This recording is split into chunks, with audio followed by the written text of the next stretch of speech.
Most people think McDonald's makes its billions selling burgers. But what if I told you the Big Mac is just a front? The real business? A real estate empire so massive even billionaires take notes. This is the shocking truth behind McDonald's, the fast food giant that's actually a global landlord. Every day, 70 million people eat at McDonald's.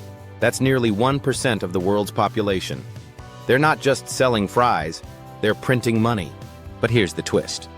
McDonald's doesn't really make its fortune from food. Their real strategy is so powerful, Harvard teaches it. And you're about to find out why. On the surface, McDonald's is all about fast food. Over 38,000 locations worldwide. Billions of burgers served. You'd assume their profits come from flipping patties. But food has low margins. A $5 burger might only make 50 cents. That's not the kind of profit that builds a $200 billion company. So how did McDonald's scale so fast and make so much? Answer, they don't sell food. They sell land. A struggling milkshake machine salesman, Ray Kroc, visits a small but efficient burger joint run by the McDonald brothers. He sees potential. Fast service, simple menu, big crowds. He franchises the concept, but soon discovers a big problem. Franchisees were hard to control. Many cut corners. Some refuse to follow the brand's rules. That's when his financial advisor, Harry Sonneborn, drops a bombshell. Ray, you're not in the burger business. You're in the real estate business. And that's when everything changed. Instead of just selling food, McDonald's started buying land. They rented from McDonald's. Think about that. Franchisees pay McDonald's monthly rent, often 8.5% of their total sales. That means McDonald's profits whether the burgers sell or not. No food wastage, no labor issues, no inventory risk. Just pure, consistent real estate income. And it adds up. Fast. Today, McDonald's owns over $40 billion worth of real estate. That's more than the GDP of some small countries. We're talking prime locations. Times Square, Champs-Élysées, Tokyo's Ginza. They're not just flipping burgers. They're collecting rent in the most valuable neighborhoods on Earth. Here's how McDonald's makes its money. Franchisees cover the upfront cost of building the restaurant.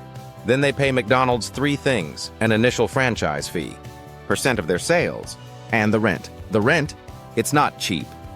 In fact, McDonald's earns more from rent than from food. In 2023 alone, over $10 billion came from franchised restaurants. The majority of that from real estate. And here's the kicker. This model is nearly risk-free. If a franchise underperforms, McDonald's can evict them and replace them.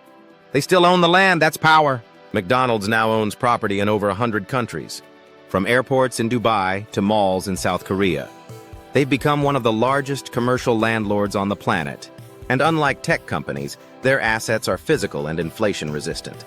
In tough times, property values hold or even increase. So while food costs fluctuate, McDonald's real estate keeps appreciating. It's the ultimate hedge. Here's what most people don't realize. Franchisees do the hard work. They hire staff. They manage day-to-day operations. They handle marketing, logistics, inventory. McDonald's?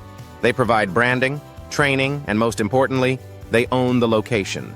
So while the franchisee sweats it out, McDonald's earns money in its sleep. It's genius.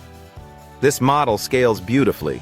McDonald's can open thousands of locations without spending their own capital. Franchisees take the risk. McDonald's collects the rent. No major HR overhead. No supply chain burden. Just recurring revenue from thousands of businesses using their brand on their land. It's like owning thousands of mini-malls with guaranteed tenants. Most fast food chains don't own their locations. They lease. That means they're vulnerable to rent hikes or losing prime real estate. Not McDonald's. They buy the land, lock in the location, and leverage it forever. Even if a restaurant fails, the land still holds value or increases. It's the ultimate insurance policy, and it builds generational wealth. So what can we learn from this? Own the infrastructure. Don't just sell, control the environment. Turn liabilities into assets. McDonald's flipped rent into revenue. Think beyond the obvious. While everyone was watching burgers, McDonald's was playing Monopoly. Passive income scales. When you build a system that pays you whether or not you work, you win. This model is so admired, even companies like Starbucks and Chick-fil-A have borrowed parts of it. But no one does it like McDonald's. So next time you see the golden arches, ask yourself, is this a restaurant or a real estate empire with fries on the side? Because while the world lines up for burgers, McDonald's quietly collects rent, day after day, building wealth brick by brick. And that's the secret behind their billions. Welcome to the real game.